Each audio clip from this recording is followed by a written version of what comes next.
कभी कभी ज़िंदगी में ऐसा होता है कि एक पल का इत्तेफाक पूरी उम्र की कहानी लिख देता है। और वह कहानी प्यार, धोखा या मौत कुछ भी हो सकती है। दिल्ली की भीड़ भाड़ वाली सड़कें हमेशा तेज़ी से भागते लोगों की गवाह रही है।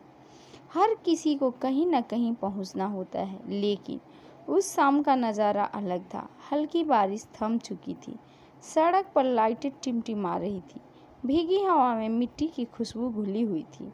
अनाया 25 साल की एक खूबसूरत लड़की कॉलेज से लौटते वक्त अचानक सड़क किनारे रुकी। उसकी नज़रें एक छोटे से कैफ़े पर टिक गई, वही कैफ़े जहां वो पहले कभी नहीं गई थी। न जाने क्यों उसके कदम अपने आप उधर खींचते चले गए। कैफ़े के अंदर बैठा एक लड़का विवान अपनी डायरी में कुछ लिख रहा था। उसकी आंखों में गम साफ झलक रहा था। अनाया ने जैसे ही दरवाज़ा खोला, हवा का झोंका आया और विवान की डायरी के पन्ने उड़कर उसके पैरों के पास गिर पड़े। अनाया झुककर पन्ने उठाने लगी, तभी उसकी नज़र उन पंक्तियों पर गई। प्यार अधूरा रह जाए तो दर्द बन जाता है, और दर्द जब हद से बढ़ जाए तो इंसान खामोश हो जाता है।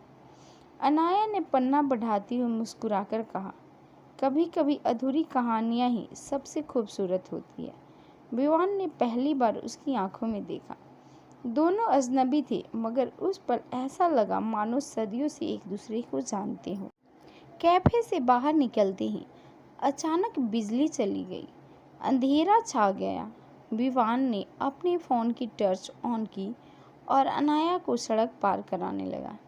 तभी सड़क की दूसरी ओर तेज रफ्तार कार आई और दोनों को जोर से धक्का देकर किसी ने किनारे गिरा दिया।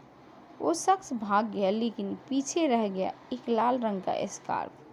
अनाया कांपते हुए बोली, ये तो मेरी बहन का स्कार्फ है। विमान चौंक गया, मतलब वो शख्स तुम्हें जानता था? सवाल हवा में लटक गया। अगले दिन विवान और अनाया ने उसी कैफे में मिलने का तय किया। इस बार अनाया के हाथ में पुरानी डायरी थी। उसने कहा, ये डायरी मुझे घर की अलमारी में मिली, और हैरानी की बात यह है कि इसमें भी वही बातें लिखी हैं जो तुम्हारी डायरी में थी। विवान ने डायरी खोली और उसका चेहरा पीला पड़ गया। हर पन्ने पर वही लेखनी, वही तारीखें, लेकिन लिखने वाले का नाम था आदित्य। विवान बुदबुदाया, आदित्य? ये तो मेरा जुड़वा भाई था, 5 साल पहले मर चुका है। अनाया सन्न रह गई। उस रात अनाया अपने घर लौटी तो बहन रिया कमरे में बैठी थी। उसके हाथ में वही लाल स्कार्फ था। रिया बोली, तुम्हें नहीं पता दीदी, उस दिन जब कार ने तुम्हें टक्कर मारने की कोशिश की थी, दरअसल वो मैं थी। अनाया चीख पड़ी, क्या तुम? रिया ने ठंडी सांस ली। हाँ, क्योंकि वो लड़का विवान दरअसल मुझे छोड़कर तुम्हारे पास आ गया है। मैं उसे प्यार करती थी, लेकिन उसने मुझे कभी अपना नहीं माना, और अब तुम्हारे करीब आ गया है।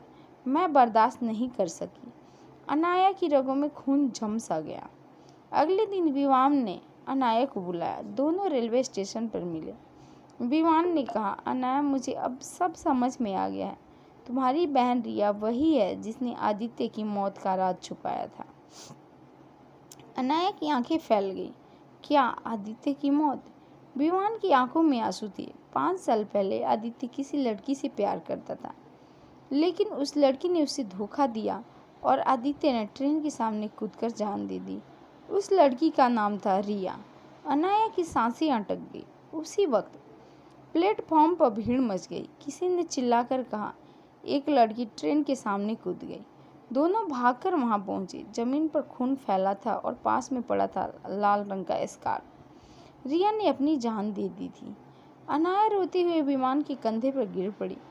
विमान ने उसकी आंखों से आंसू पोंछे और धीमे स्वर में बोला, शायद यही इत्तेफाक था कि हम मिले, लेकिन हर मुलाकात के पीछे एक दर्द छुपा होता है। अनाया ने विमान का हाथ पकड़ लिया। अब ये कहानी अधूरी नहीं रहेगी, चाहे दर्द कितना भी गहरा क्यों न हो। भीड़ के बीच दोनों खड़े थे। इत्तेफाक से हुई मुलाकात ने उनकी ज़िंदगी बदल दी थी, लेकिन उनके दिलों में हमेशा एक सवाल गूंजता रहा, क्या वाकई ये सब इत्तेफाक था या फिर किस्मत की लिखी हुई साजिश?